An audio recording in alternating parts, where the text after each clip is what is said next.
projet Racine est né d'abord d'une collaboration avec l'ICHEC PME et dans une réflexion commune, on a réalisé que dans le monde actuel, les enfants étaient souvent coupés de leurs racines ou éloignés de leurs racines parce qu'il y a les flux migratoires, les familles recomposées, les familles déchirées et que à la préadolescence, les enfants sont très en question par rapport à leurs origines.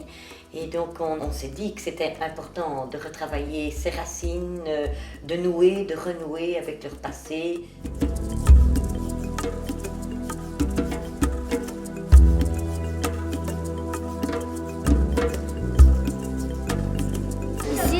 Ici, il y a les histoires de mon père et ma mère. Ici, il y a l'histoire de moi. Ici, il y a l'histoire de mes grands-parents. Et il y en a beaucoup. Il y en a beaucoup, oui, évidemment. Ici, il y a mes arrière-grands-parents. Ils vont rentrer en humanité et je pense que c'est une occasion de leur donner une force. On n'est pas tous égaux dans l'acte d'apprendre. Et qu'apprendre, c'est une démarche difficile, mais il faut être libre pour apprendre. Et que beaucoup d'enfants n'ont pas cette liberté parce qu'ils sont fragilisés par justement ce poids des racines coupées, déchirées, morcelées. Et donc, c'est vraiment à tout jamais l'occasion de renouer avec ses racines ou d'être en paix avec ses racines pour justement être dans un mouvement d'apprentissage positif et libre. Ça, c'est la maison de ton papa quand il était petit garçon. D'accord. Et ça date de 1970. Dans le cadre de ce projet, il y a toute une part d'activités, comme par exemple créer son arbre généalogique, raconter l'histoire de sa famille, aller à la recherche de l'histoire de sa famille, d'un membre de la famille, pour aller à la rencontre des générations précédentes, créer des récits de vie, aller vers ses parents, grands-parents, arrière-grands-parents et leur demander de raconter des histoires de leur vie. J'ai décidé de faire le portrait sur ma grand-mère car elle est écrivain et elle a aussi une association qui s'appelle le GAMS qui est contre la circoncision des femmes. Raconter des anecdotes. Il était en Bulgarie, il est venu ici parce que dans son pays il y avait des mafias. Travailler sur 100 ans d'histoire, puisque 4 générations, c'est plus ou moins 100 ans d'histoire. Et donc c'est l'occasion de travailler tout ce programme scolaire et de travailler beaucoup de compétences aussi. Gabriella, tu peux commencer et vous suivez donc étape après étape. Notre projet Racine a démarré il y a 5 mois. Dans un premier temps, nous avons écouté l'histoire de Zurk, une petite fourmi qui grandit grâce au projet et aux défis qu'elle décide de réaliser. Ce qui est formidable, c'est que même si nous vivons tous sous le ciel de Belgique, nos racines plongent sous tous les continents. C'est grâce à cette diversité des cultures que nous nous enrichissons chaque jour.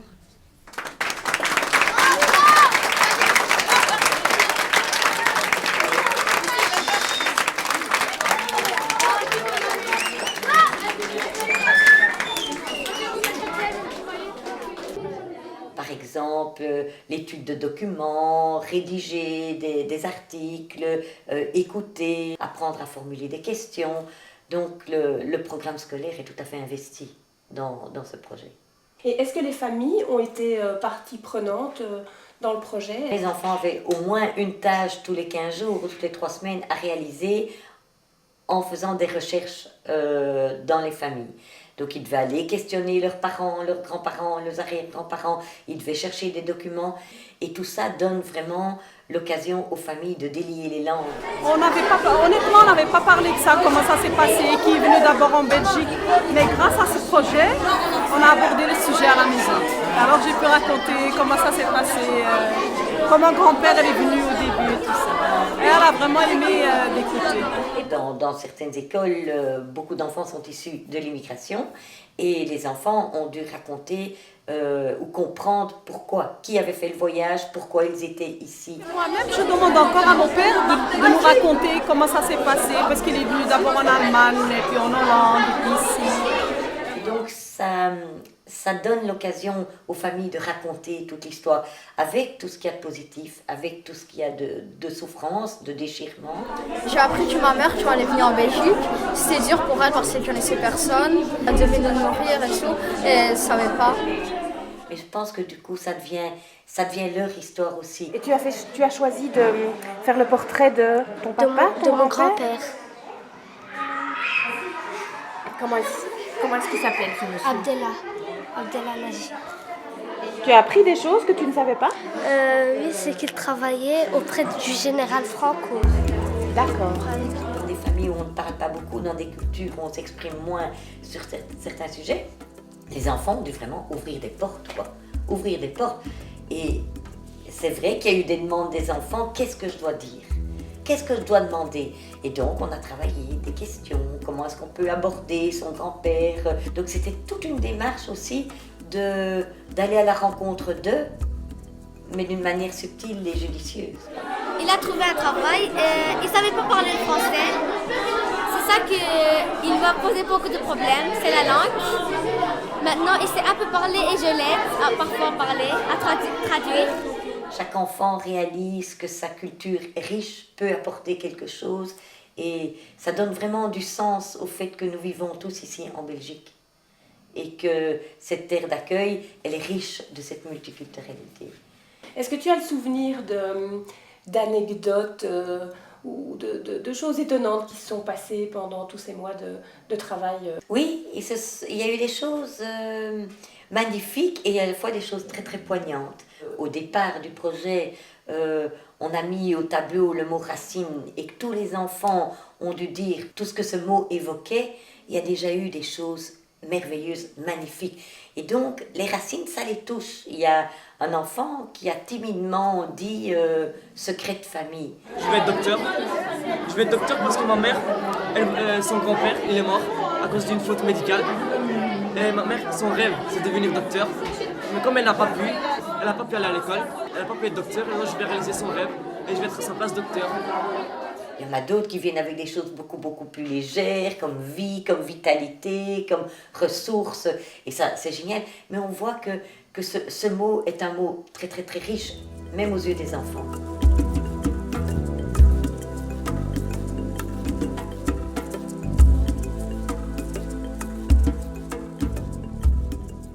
Comment est-ce que les enseignantes qui ont participé au projet ont vécu ton accompagnement, le fait de travailler sur cette thématique?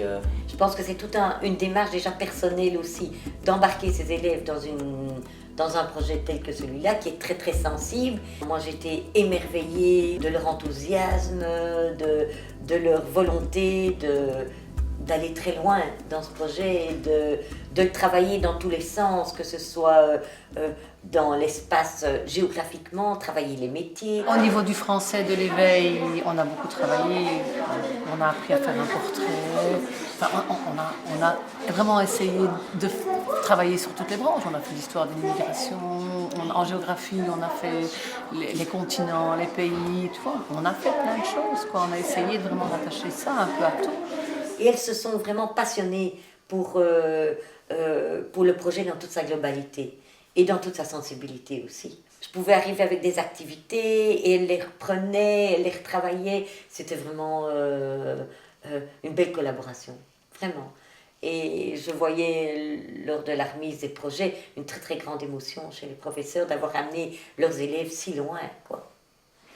Ce matin, je disais à mes élèves, c'est la dernière étape du cartel, la dernière étape de l'histoire de Zurk.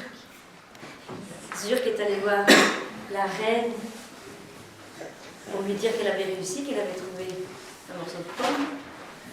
Et nous, et on vient présenter, non pas à des rois, mais à nos parents. Et ça compte beaucoup. Ils sont un petit peu stressés, donc soyez un petit peu indulgents, ça va. Et c'était étonnant aussi d'entendre les enseignants qui disaient « Mais moi, j'ai découvert plein de choses sur mes élèves. J'avais aussi des idées reçues. » J'ai remarqué que certains enfants avaient eux vécu le voyage, l'immigration. Moi, ce sont mes parents qui ont immigré ici en Belgique. Et je pensais que comme j'étais plus âgée qu'eux, c'était de toute façon leurs parents ou grands-parents qui l'avaient vécu. En fait, pas du tout. J'ai beaucoup d'enfants qui ont vécu l'immigration. Certains qui ont un mauvais souvenir, qui ont pu exprimer. puis d'autres qui en ont un bon souvenir et qui ont pu alors me raconter ce qu'ils étaient. Voilà pourquoi je suis venue ici, madame. Pourquoi ça a établi notre relation, une relation de confiance. Hein, maintenant, ils me posent des questions en mathématiques ou même des questions qui leur semblent bêtes, qu'ils n'oseraient pas poser. Ben, ils osent les poser et je sais leur expliquer et donc ils se sentent rassurés, vraiment.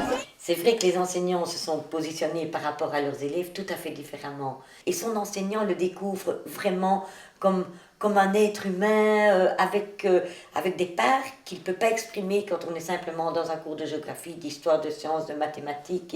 Et parfois, on calque une image sur un enfant et il est pas tout autre chose, mais il est tout autre chose aussi. Et le projet permet ça. Ce qui est intéressant de regarder, c'est ton arbre généalogique. Tu vois, il y a beaucoup de monde qui forment tes racines. Oui. Hein, c'est merveilleux de se rendre compte que tous ces gens, et il y en a, hein, regarde, si tu les comptes, ils sont nombreux, hein, que tous ces gens, ils nous ont donné chacun quelque chose pour qu'aujourd'hui, Samia, elle soit qui elle est. Et puis, que Samia, elle puisse construire son futur, son avenir.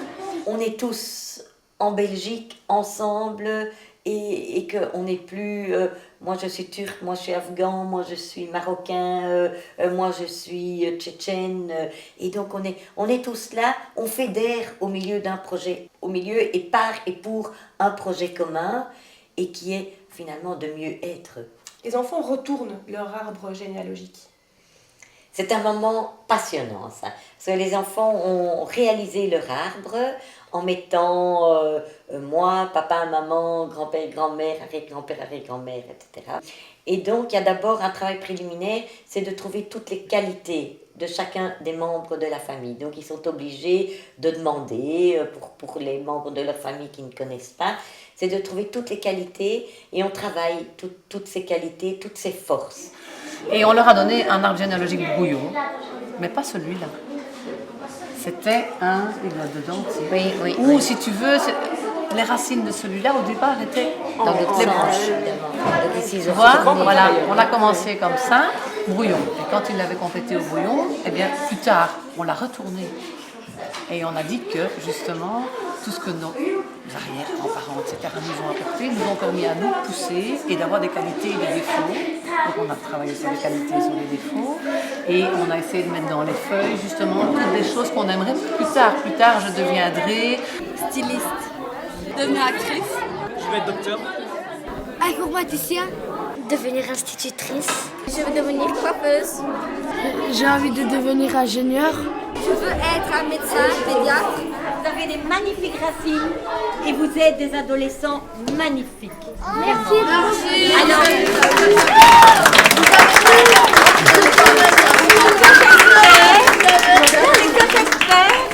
c'est que votre enracinement est tel aujourd'hui que vos CEB vont être à la mesure. Oh, j'espère bien ça.